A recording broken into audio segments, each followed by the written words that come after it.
I'm taking a small break from the Nintendo Switch 2 stuffs today to talk about one of my favorite types of games. That is arcade games. Irem Collection Volume 3 is out this week, and thanks to the publisher, I've been able to give the Nintendo Switch version a go this past week, checking out the games it includes, and I definitely got some thoughts on it all. Just like the Irem Collection Volume 2 that I covered this past November, we get a similar situation here with Volume 3. It has 3 different arcade games. There are international and Japanese versions for each one, plus a console-specific conversion for one of the games. The collection includes the following 3 arcade games. The very unique Dragon Breed, a game where you can ride a dragon into battle. The Cotton Fantastic Night Dreams-esque type game, Mystic Riders, and Mr. Heli, otherwise known as Battle Chopper here in North America. In addition, the collection includes the PC Engine version of Mr. Heli. As you can tell here, every game is a shooter in some way, shape, or form. Developer Irem was known for them, but I will say that each one of these is a different flavor of shooter. They feel very unique from each other. The first arcade game in the collection, Dragon Breed, is a really cool shoot-'em-up where you get to ride a large dragon named Bahamut. This dragon's body is long and flexible, and is capable of blocking most attacks as well as damage other enemies if they make contact with Bahamut. The dragon can basically act as a moving shield to protect your player character, and it can be positioned for attacking too. King Chaos, the one that's riding the dragon, has his own projectile attacks, but Bahamut, the dragon, also has an attack too, a standard fireball attack. Players can launch a more powerful attack by holding down the attack button and then releasing the button to launch a charged attack.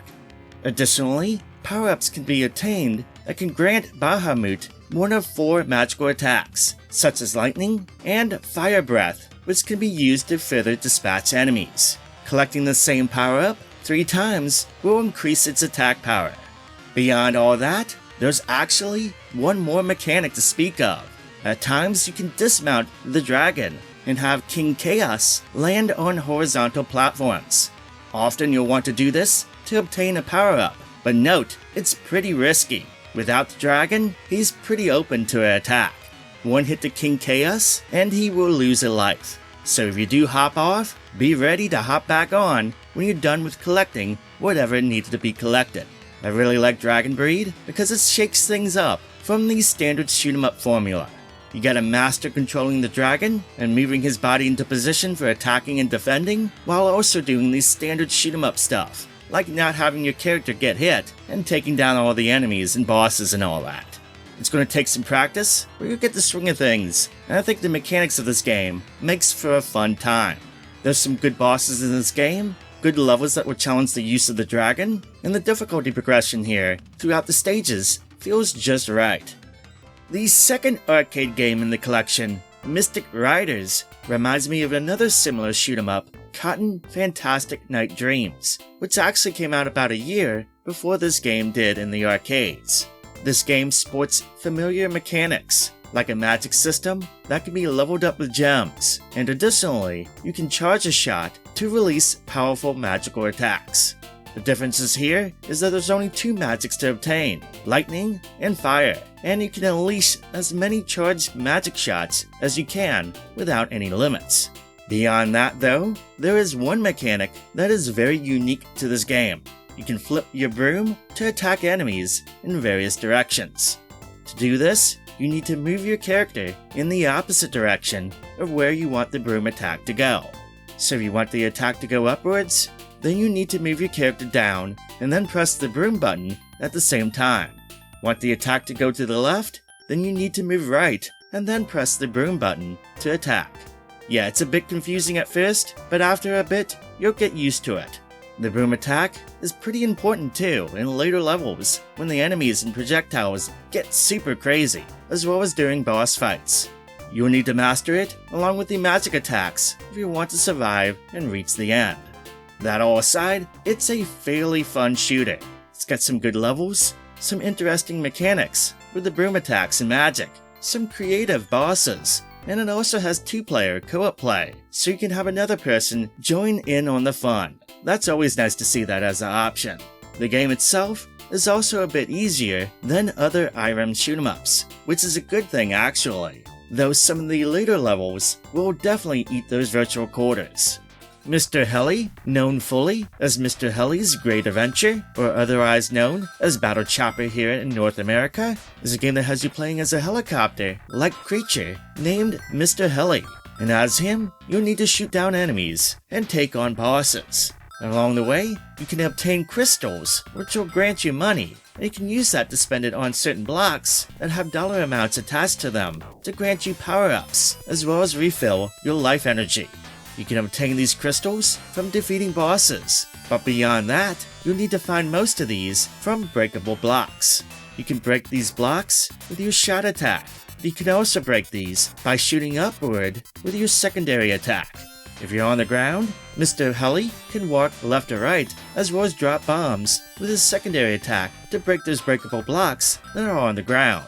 Of course, that means you can also use the secondary attack to defeat enemies too, so it's useful beyond just farming money. Now while Mr. Heli has some neat mechanics, and it certainly does, something has to be said about its difficulty. It's known as one of the most challenging shooters of its era. It's one tough game. The game loves to throw a ton of enemies and projectiles at you, often blocking your paths when trying to avoid them. Yes, thankfully you have a life bar, but more often than not, 2 good hits will take you out, and that'll send you back to the start of the stage when you do lose a life. You'll also lose all the power-ups and all your money too. It doesn't help things that Mr. Heli himself is also pretty slow. Now this isn't a complaint or anything, but for the casual arcade gamer, it's very much worth mentioning, and just be prepared to get your butt kicked pretty hard on this one when you do get to play it. Luckily though, this collection includes the previously Japan-exclusive PC Engine port of Mr. Heli. Not only is this a fairly accurate port of the arcade version, it's the best console port of the game of its era too. This version of the game, thankfully, makes some adjustments to the difficulty that makes it a bit more enjoyable this time around.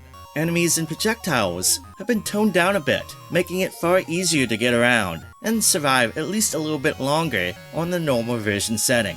After stage 2, the difficulty does ramp up quite a lot, but at least you get to enjoy the game and its mechanics a bit before it takes you out to the woodshed. Like I said before, it's a fairly accurate port too. All the elements, mechanics, and stages are here. It's just made to fit and work on the PC Engine, and obviously on a 4x3 screen of the era. If you're finding the arcade version a bit too much in this collection, then make sure to give the PC Engine port a go. It's a lot of fun and more manageable for most players. Included with the collection is the usual set of options and a straightforward menu setup that you'll no doubt find pretty familiar to navigate if you played any of the publisher's retro releases in the past. When you boot up each game, you'll be greeted with a few mode options: Casual and Classic mode. Casual mode gives you the ability to use rewind, save states, adjust each game's settings, and even enable cheats. Classic mode strips most of that away and leaves you with the original game experience, but you do get access to online rankings where you can share your scores. Both modes allow you to use autofire, thank goodness, as well as adjust the control options. Once you select a mode, you can dive deeper and adjust the settings available to you, and that even includes how each game looks. There's different display options, and you can even adjust the color output and shaders, and that even includes some CRT shaders. Additionally, there are wallpaper options, and you can turn that off, which is good for those who prefer to not use them and would rather have the wallpaper set to black. And that's pretty much it for features. There's no gallery or museum stuff here, and just like the previous Irem collection, I have to lament here that it's a missed opportunity all around. Irem was a pretty important game developer for the 80s and 90s arcade scene, as well as for consoles, and it would have been a great addition to see some of the history behind the games that are included in this collection. It's a bit of a shame, like I said about the Irem Collection Volume 2, with this one being priced at $24.99, or your region equivalent to that. It's a bit of a high price for a casual gamer to bite. it would have possibly been better to combine all these Irem collections into one collection to begin with for one, but at the very least, if you're going to do some separate releases like this and price it like this, please add some more value to the package. I mean, I hate to end on a bit of a sour note like this, because the retro games included here are pretty good, but I just wish these Irem collections were given a bit more thought, or at the very least, just price them accordingly to match the effort. That all said, if you're really big on the games in the collection, then you're likely already set in getting the collection, and I'm sure you'll have fun with it. There are some really good fun shooters here, and I'm glad they are legally available for others to enjoy now. For those on the fence though, or a little put off by the price tag, then I think it might just be best to wait for a sale for now. Again, this will be priced at $24.99, or the equivalent to that in your region, and it should be out on July 1st. It'll be available for the Nintendo Switch and backwards compatible with the Switch 2, as well as it'll be available for PlayStation 5 and 4, as well as Xbox. Let me know in the comments what your thoughts on this are. Are you planning to pick up the collection, or are you waiting for a sale? Or are you just thinking about skipping it entirely? Let me know down below. But that is it for me today. Thank you so much for watching and subscribing. Have a good rest of your day, and I'll catch you soon on the next video.